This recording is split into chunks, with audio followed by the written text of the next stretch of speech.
Now, if you are to look at the questions, we have seen that all this section B questions that remain were from week 10. So let's just see. We'll start with these ones from question 32, 33, 34, 35, okay, and 36.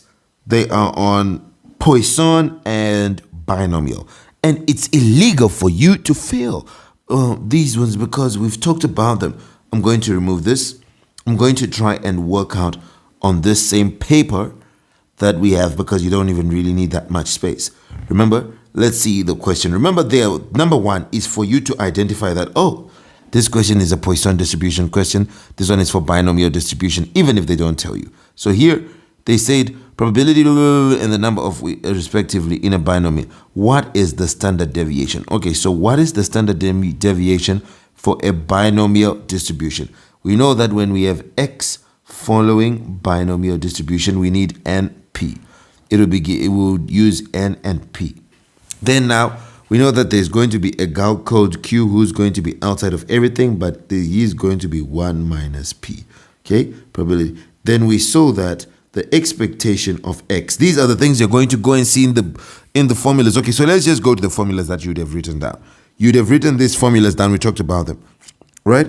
And you can see that you have variance being NPQ. Now you know that standard deviation is going to be the square root of variance. So it's going to be the square root of NPQ. And that is what you're going to have here. Okay, so it is going to be square root of NPQ, which is going to be D. Then now we're going to say, if the probability that a bomb dropped from the place, blah, blah, blah, is 70%, probability that a bomb dropped is 70%.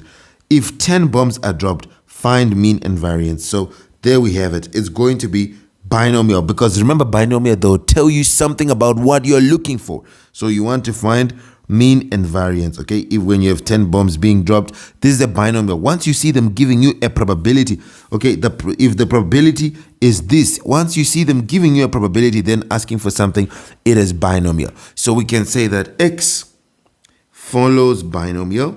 And what is the number of things? 10 bombs. So it's going to be 10, comma. Then what is the thing you're going to put? Probability of success, which is the probability you're given. It's 70%, which is going to be 0.7. Okay, 70. Remember, percent means over 100, so you're going to put it and you see it as 0.7. Now we're going to say, they said, what is find the mean and variance. So we know that expectation of x is going to be NP, and this is just going to be 10 times 0.7, which is just going to be 7. Then we have the variance of x. This is going to be NPQ, which is going to be 10 times 0.7 times 0.3. So this is going to be 0.21.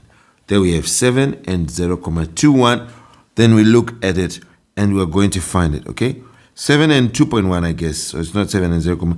If we say 0.7 times 0.3 times 10, what are we going to get? I thought we were going to get 0.021 when I multiplied these two.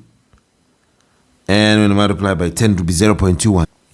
But anyway, whatever the answer is, we know that for this one, it's going to be 7. So we obviously have to choose an answer with 7, and it is only C. So yeah, our solution would have to be C. This one is going to be a 0.7, which is not it.